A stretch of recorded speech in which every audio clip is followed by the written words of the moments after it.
Ja, hallo zusammen, ich bin der Tobias. Und ich bin die Anna.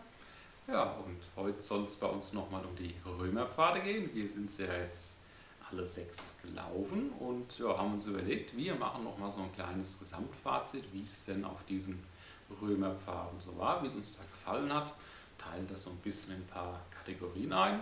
Und dann würde ich auch sagen, schwätzen wir gar nicht so viel vorne weg und legen auch direkt mal los.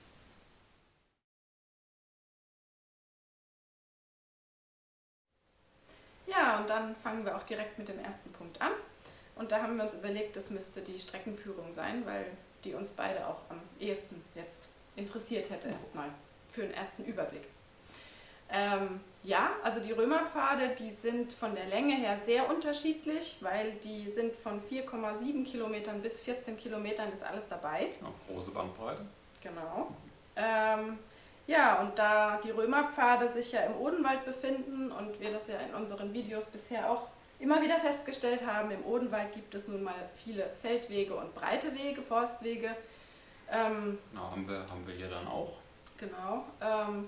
Ja, haben wir wie gesagt hier auch einige davon, allerdings mehr oder weniger auch mit schmalen Pfaden durchsetzt und diese breiten Wege sind natürlich auch sehr schön, wenn man Aussicht hat ringsrum. Also dann Genau, habe ich auch kein Problem mit einem breiten Weg. Genau, das machen die Römerpfade ganz gut in aller Regel, dass man da auch sehr viel zu gucken hat von der Aussicht über diese vielen kleinen Sehenswürdigkeiten. Von daher war das jetzt mit den breiten Wegen für uns, ja, der breite Weg per se muss ja nicht schlecht sein. Wie gesagt, hier war das so im Gesamtbild auch. Ja, am schönsten ist es sehr gut natürlich gemacht. immer, wenn man dann auch ein bisschen Abwechslung einfach hat. Also da kann ich meinen Favoriten natürlich in jeglicher Kategorie war ja der Herkulespfad. Das ist bekannt, wenn man das Video gesehen hat. Und ich habe es mir auch nochmal angeschaut und ja, also was mir da ganz besonders gefallen hat, ist, man fängt am Anfang an auf schmalen Pfaden, wirklich im Wald, durch den Wald. Dann kommt man in offene Landschaft und hat dann Aussichten und breite Wege, geht auch viel hoch und runter. Und danach kommt man wieder in den Wald auf schmalen Pfaden. Also diese Abwechslung auf dem Weg, obwohl er so lang war oder vielleicht gerade deswegen, die fand ich sehr, sehr schön. Also bei mir war es dann eher der Merkurpfad bzw. die Minerva-Tour, die mir da sehr gut gefallen hat. Gerade auch Minerva-Tour, jetzt das letzte Video mit diesem langen Abschnitt auf schmalem Pfad und am Limes entlang mit den Türmen und so.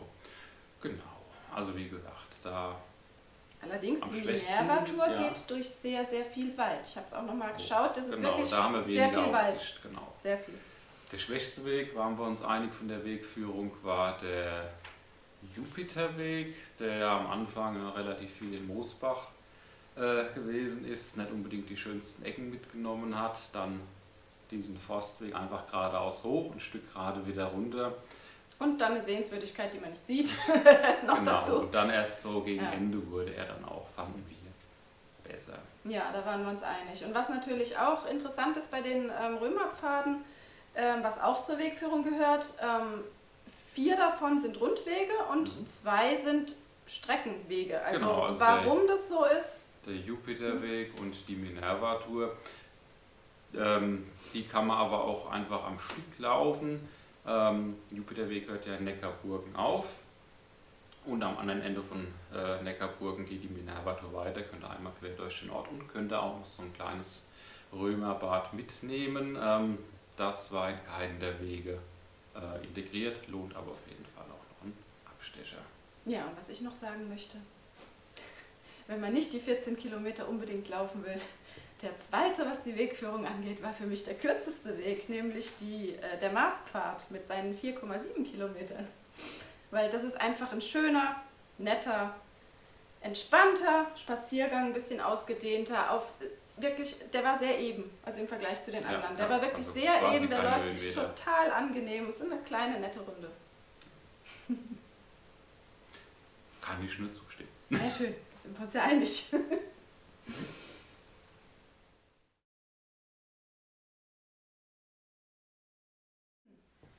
Ja, so, und dann wären wir schon beim zweiten Punkt angekommen und das ist die Beschilderung und die wird der Tobi machen, weil das ist nämlich sein Steckenpferd.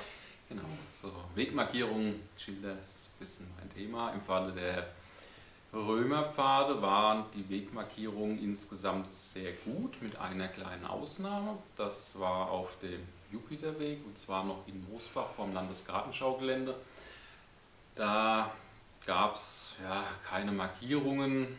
Oder zumindest keine, die wir gefunden haben. Zumindest keine, die wir gefunden hätten, genau. Da waren wir ein bisschen verwirrt erstmal. Haben dann aber letzten Endes natürlich den Weg gefunden.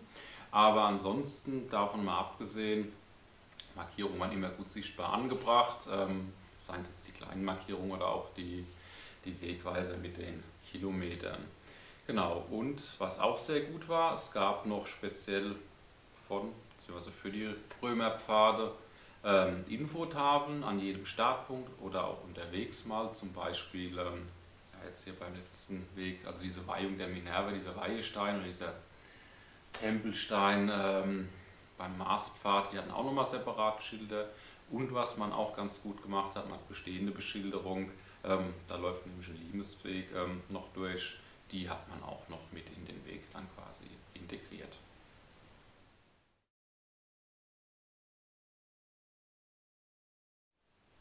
Ja, was gab es denn so alles auf den Römerpfaden zu sehen? Unterm Strich einiges. Also gerade auch zu dem Römerthema sehr, sehr viel. Ihr habt ganz viel Limes auf den Pfaden, dementsprechend die Wachtürme bzw. deren Reste, also Wachtposten. Ein Kleinkastell war mit dabei, die Repliken von den Fundstücken, die da ausgestellt waren, eine alte römische Straße.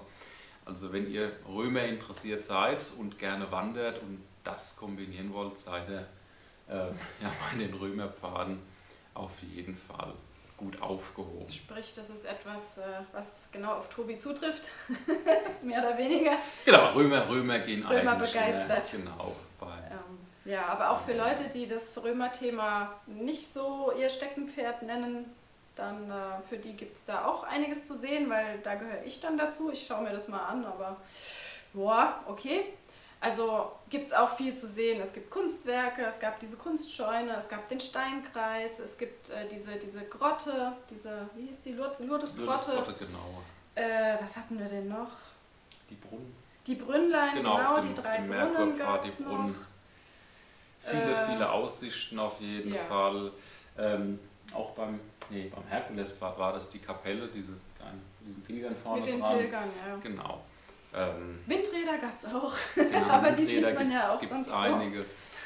Also wie gesagt, eigentlich ist da auch für jeden was. Und das Schöne ist, auf ziemlich jedem Weg kann man sagen, man hat sowohl das Römer-Thema, weil ich meine, klar, Römerpfade, Römer-Thema, aber man hat auch auf jedem Weg außerdem Jupiter hatten wir gesagt, da war nicht ganz so. Genau, Jupiterweg war neben der Wegführung auch nicht ganz so viel los. Mosbach am Anfang macht man direkt aus der Stadt raus. Gut, mal dieses Landesgartenschaugelände. Man hat ein Hinweisschild, da war mal ein Turm. Da sieht man nichts mehr davon. Achso, im Venuspfad, diese Schanzen, die haben wir auch nicht gesehen, waren ausgeschildert bei dem Abstecher. Aber ansonsten, oder was auch lustig war dieses Woodstock-Gelände. Das war super, das war auf dem, auf dem Herkulespfad, genau.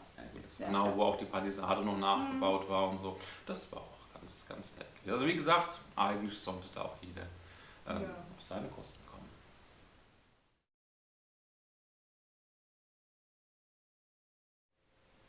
Ja, also ein weiterer Punkt, der vor allem für mich immer von Interesse ist das Thema Gratismaterial, beziehungsweise wo kriege ich denn vom Wandern meine Infos zu den Wegen her? Ja, das ist immer ganz wichtig bei Ihnen, weil man kann den Weg ja nicht laufen, ohne dass man weiß, worauf man sich einlässt.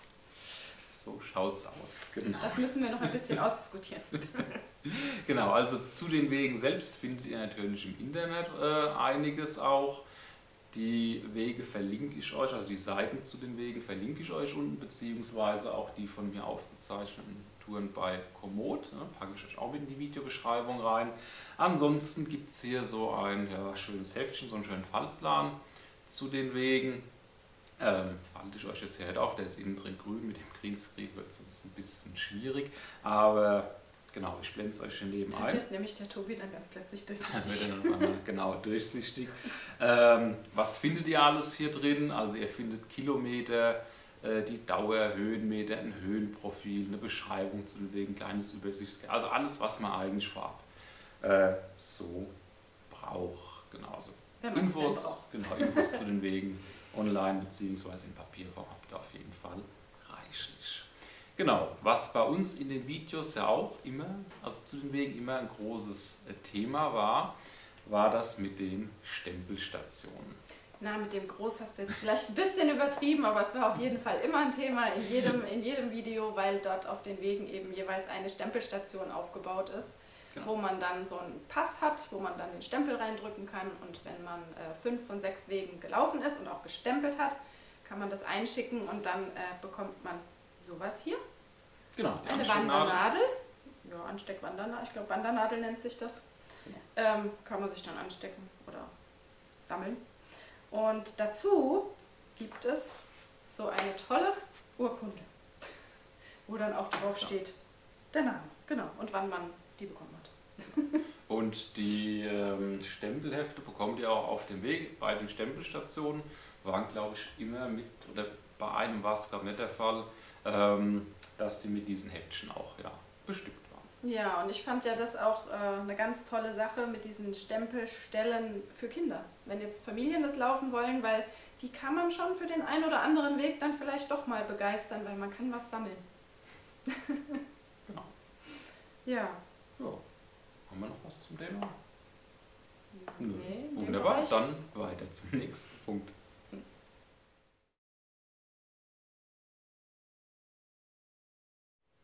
Ja, was gibt es noch so zu den Wegen zu sagen? Ich denke mal, Erreichbarkeit der Wege ist auch noch so ein Thema. War insgesamt sehr gut. Gerade bei den 4 Rundwegen gab es immer am Startpunkt einen Parkplatz. Erster Weg, den wir glauben sind, war ja der Marspfad. Der hatte den allerschnuckeligsten Startparkplatz überhaupt. Genau, da hatten die Römerpfade bei mir sofort gewonnen, allein mit diesem Wanderparkplatz. Das war so mit Palisade, mit Bank, mit so einer Jupitersäule. Die Leute, die haben das gesehen im Video. Ach so. Da sieht man das toll. Also falls ihr es noch nicht gesehen habt, ich blende es euch hier ein und ihr guckt auch in die Videos nochmal rein. Nichtsdestotrotz, da haben 2 Autos hingepasst, also ich fand das Ding super. Ja, war sehr schön. Genau, bei den anderen hatten wir bestehende Wanderparkplätze genommen und für die... Ja, was weniger schön war, also 2 sind mir im Gedächtnis geblieben. Das war einmal der Merkurpfad, da ging es direkt an einer recht viel befahrenen Landstraße los. Da war halt recht viel los. Zum Drehen für uns war es ein bisschen blöd. Und natürlich dann von der zweite Streckenwanderung, Minerva-Tour, vom Bahnhof aus. Das fand ich jetzt als Startpunkt auch nicht ganz so gelungen. Genau, gut, man kann parken.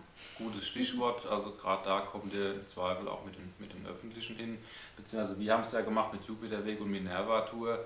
Die sind wir an einem Tag gelaufen und konnten dann von Dallau, also dem Zielpunkt der Minerva-Tour, mit dem Zug wieder zurück nach Moosbach fahren, wo wir das Auto dann auch stehen hatten. Also wie gesagt, aber insgesamt Erreichbarkeit von den Wegen, zumindest mit dem Auto, ist, denke ich mal, auch ganz gut. Ja, was haben wir sonst noch zu den Wegen? Nichts mehr. Mir fällt jetzt gerade nichts mehr dazu ein. Nein. Wie fanden wir es dann insgesamt? Insgesamt. Auf was möchtest du denn hinaus? Ja, einfach mal so dein Gesamteindruck von den Wegen. Gut, Gesamteindruck. Wir haben ja schon gesagt, Wege an sich abwechslungsreich, man hat viel zu sehen. Ja, also man kann so gut laufen. Für mich ist nach wie vor wichtig auch, wir sind alle Römerpfade im Sommer gelaufen, bei schönstem Wetter. Die letzten 2 war es ein bisschen bewölkt, aber ansonsten waren sie durchweg eigentlich vom Wetter her auch vergleichbar. Also bei schönem Wetter lassen sie sich alle gut laufen. Genau, also so als Gesamtpaket war jeder Weg, bis auf den Jupiterweg, sehr schön. Genau, beim Jupiterweg müssen wir tatsächlich noch ein paar Abschnitte. Da waren wir aber ein bisschen enttäuscht. Da hat man so ein bisschen was anderes oder auch mehr erwartet gehabt. Aber so insgesamt kann man schon sagen, wenn man in der Gegend ist, gerne wandert, kann man da eigentlich nicht viel. Ja, wenn man ein bisschen Zeit hat und auch gerne Themenwege läuft, dann kann man da auch, wie gesagt, schön sammeln. Lohnt sich fast jeder Weg tatsächlich. Ja. Ach, da war noch was. Wir haben noch was gefunden. Kaum hatte ich die Kamera aus, kam es ihr dann doch. Ja, genau. Wir hatten ja das Thema mit kleinen Lebewesen, die uns das Leben nicht unbedingt leichter gemacht haben. Berühmt-berüchtigten altrömischen Blutsauger. Genau. Die geflügelten und nicht geflügelten. Genau, also ein Thema im Odenwald ganz grundsätzlich, da müsst ihr immer gucken, wenn ihr unterwegs seid, sind die Zecken. Da hat es im Odenwald, so auch auf den Römerpfaden, einige. Also da haben auch einige von uns dann runtergesammelt. Das ist das Stichwort, ganz, ganz wichtig. Also die Zecken sind auch nur halb so schlimm, wenn man nach jedem Abschnitt, wo man weiß, oh, hier könnte ich welche eingesammelt haben, durch Gras gelaufen oder irgendwie gestrüppt, wie auch immer, die Beine kurz absuchen, allerdings bis oben, wichtig. Und man kann sie wirklich noch absammeln, bevor sie dann gebissen haben. Also es ist halb so wild. Und das andere Thema ist so ein bisschen auch die Tageszeit. Beim Herkulespfad waren wir sehr spät dran. Wir sind, glaube ich, erst um 2 losgelaufen und mit Filmen und allem. Es wurde dann immer später und immer später. Und so die letzten 2-3 Kilometer, was es waren, war dann Schnakenzeit angesagt. Und dann sind wir im Tiefflug. Gut, hätten wir das natürlich vorher gewusst, weil hätte es das Video vorher schon gegeben, hätten wir Schnaken, Spray und Kram dabei gehabt, dann wäre das halb so wild gewesen. Aber so waren wir dann... Ich besitze ja noch. Ich hätte welches gehabt. Aber ja, so waren halt leider die letzten paar Kilometer dann ein bisschen unangenehm. Genau, also nicht zu spät loslaufen und oder ausgerüstet sein. Oder ausgerüstet sein, ansonsten immer mal nach Zecken gucken, dann kommt er da eigentlich auch ganz gut durch. Oder lange Hosen. Also ich bin eher natürlich im Sommer für kurze Hosen. Dann gucke ich lieber Ja, also ich denke, die sicherste Variante ist immer, sich dann nochmal abzusuchen, regelmäßig auf dem Weg, nicht erst ganz am Ende, weil dann haben die gebissen bis dahin. Aber wenn man sich absucht, weil selbst die Sprays, naja, ich würde mich nicht drauf verlassen. Guckt euch lieber die Beine an.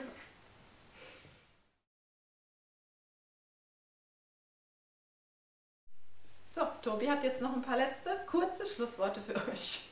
Tschüss. Ach, hätte ich das mal gewusst, hätte ich das auch machen können. Gut, also von uns war es das dann mal wieder.